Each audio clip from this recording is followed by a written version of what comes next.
तो दोस्तों आप सब लोगों को पता ही होगा कि रशिया और यूक्रेन के लड़ाई में किसी एक हथियार ने अगर यूक्रेन को सबसे अधिक मदद किया है तो वो है अमेरिका और यूरोप की तरफ से सप्लाई किया हुआ एंटी टैंक गाइडेड मिसाइल। दोस्तों ये जो हथियार है ये इस लड़ाई में काफी धमाल मचा चुका है और दोस्तों अब धमाल मचा रहा है भारत की तरफ से निर्माण किया हुआ एंटी टैंक गाइडेड मिसाइल मतलब नाग एंटी टैंक गाइडेड मिसाइल। लेकिन ये धमाल किसी लड़ाई में नहीं मचाया जा रहा है बल्कि ये धमाल अलग अलग वेस्टर्न कंट्री के मीडियाओं में मच रहा है और इन्हीं कारणों की वजह से शायद कई सारे अलग अलग वेस्टर्न मीडिया हाउसेस के अंदर भारत के एंटी टैंक गाइडेड मिसाइल को लेकर चर्चा किया जा रहा है। दोस्तों ऐसे ही एक मीडिया हाउस की रिपोर्ट के मुताबिक Defence Research and Development Organisation के द्वारा हाल ही में उन्हें कंफर्म किया गया है कि नाग एंटी टैंक गाइडेड मिसाइल जो कि भारत 1980 से डेवलप कर रहा है वो अभी अपने सभी तरीके के फ्लाइट और यूजर ट्रायल को कंप्लीट कर चुका है और अब बड़े मात्रा में इसे इंडियन आर्मी में इंट्रोड्यूस करने को लेकर तैयारी किया जा रहा है। हालांकि दोस्तों अगर देखा जाए तो नाग मिसाइल के कई तरीके के अलग अलग वेरिएंटों को अब तक भारत की तरफ से निर्माण किया जा चुका है और इनमें से कुछ वेरिएंटों को बताया जाता है कि लिमिटेड सीरीज में इंडियन आर्म फोर्सेस के बेड़े में शामिल भी किया जा चुका है। लेकिन ब्रिटेन के जेंस मीडिया हाउस के एक आर्टिकल में डीआरडीओ के एक अधिकारी का हवाला देते हुए ये दावा किया जा रहा है कि डीआरडीओ के तरफ से हाल ही में कंफर्म किया गया है कि इंडियन आर्मी के द्वारा जल्द ही एक बहुत बड़ा ऑर्डर नाग मिसाइल को लेके दिया जाएगा।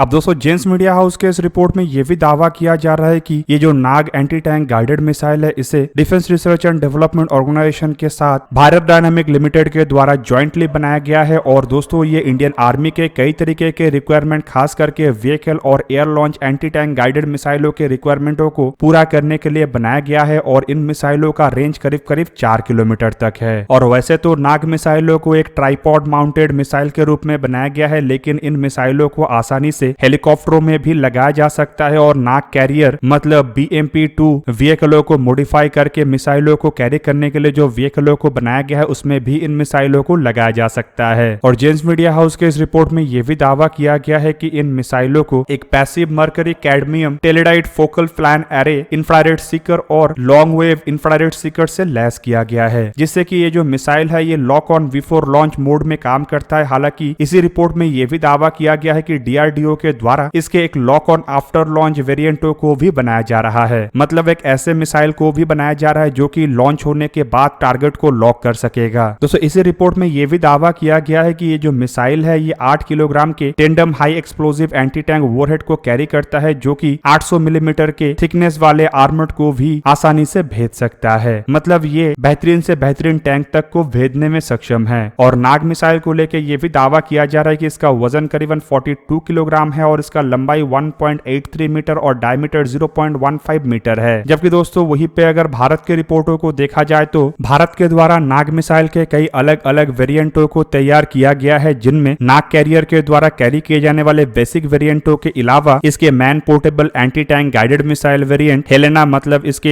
हेलीकॉप्टर लॉन्च वेरिएंट और इसके एक्सटेंडेड रेंज वेरिएंट मतलब ध्रुवास्त्र भी है। जबकि सबसे लॉन्ग रेंज के मिसाइल के रूप में स्टंट मिसाइल को डेवलप किया गया है जिसका मतलब है stand of anti tank guided missile और ये नवंबर 2018 में टेस्ट किया गया था। दोस्तों इसके अलग अलग वेरिएंटों को लेके बताया जाता है कि इसके जो नाग वेरिएंट है वो 500 मीटर से लेके जहां पे 4 किलोमीटर दूर तक टारगेटों को निशाना बना सकता है तो वहीं पे हेलेना या ध्रुवास्त्र मिसाइल 7 से लेके 10 किलोमीटर दूर तक टारगेट को निशाना बना सकता है और स्टंट मिसाइल करीबन 15 से 20 किलोमीटर दूर तक टारगेट को निशाना बना सकता है। और नाग कैरियर के अलावा इन मिसाइलों को भारत के द्वारा रुद्र प्रचंड जैसे हेलीकॉप्टर और MI-24 जैसे प्लेटफॉर्म में भी इंटीग्रेट किया जा रहा है। जबकि इसके जो man portable anti tank guided missile या फिर कहे तो MP-ATGM वेरिएंट है उसे साल 2015 में डिजाइन किया गया था और रिपोर्ट में बताया जा रहा है कि इसके टेस्टिंग चल रहा है। दोस्तों एक ऐसा मिसाइल है जो कि वजन में हल्का और कंधे पे रख के फायर किया जा सकेगा और दोस्तों ये 200 मीटर से लेके 4 किलोमीटर दूर तक टारगेटों को निशाना बनाने में सक्षम है। संपूर्ण रूप से इस मिसाइल को इंडियन आर्मी के ग्राउंड ट्रूप्स के लिए ही डिजाइन किया गया है ताकि ये जो मिसाइल है ये उसी तर्ज पे काम कर सके जिस तर्ज पे अमेरिका के जेवलिन और इजराइल के जो spike anti tank guided missile है वो काम करता है। अब दोस्तों ऐसे नाग मिसाइलों को लेके वेस्टर्न मीडिया में एक के बाद एक चर्चा इसलिए हो रहा है क्योंकि वेस्टर्न मीडिया को अब समझ में आ गया है कि इस तरीके के एंटी टैंक गाइडेड मिसाइलों को लेके भारत को और किसी भी देश से खरीदारी करने का जरूरत नहीं पड़ेगा और भारत अपने बलबूते पे ऐसे मिसाइलों का डेवलपमेंट किया है। तो इसका सिंपल मतलब यह है कि आने वाले समय में भारत अपने जरूरतों को पूरा करने के साथ साथ एक्सपोर्ट मार्केट में भी इन मिसाइलों को उतार सकेगा जिससे कि जेवलिन और स्पाइक जैसे एंटी टैंक गाइडेड मिसाइलों को एक्सपोर्ट मार्केट में एक कड़ी टक्कर मिलेगा। ऊपर से दोस्तों इसके जितने वेरिएंटों को बनाया गया है उससे एक बात तो ये भी साफ हो गया है कि भारत इसे केवल मात्र एक ही तर्ज पे या फिर कहे तो एक ही आवश्यकताओं को पूरा करने के लिए नहीं बनाया है, बल्कि मल्टीपर्पज तरीके से इन मिसाइलों को कैसे यूज किया जा सके उसी कारण की वजह से भारत के द्वारा इन मिसाइलों को बनाया गया है। दोस्तों आप लोगों को क्या लगता है कि वेस्टर्न मीडिया के अंदर भारत के इन मिसाइलों को लेकर इतना अधिक चर्चा क्यों है? कमेंट करके अवश्य अपना राय दीजिए। दोस्तों आज के इस वीडियो को यही पे ही करते समाप्त, किसी और एक दिन किसी और एक वीडियो में मिलेंगे, तब तक के लिए जय हिंद, वंदे मातरम।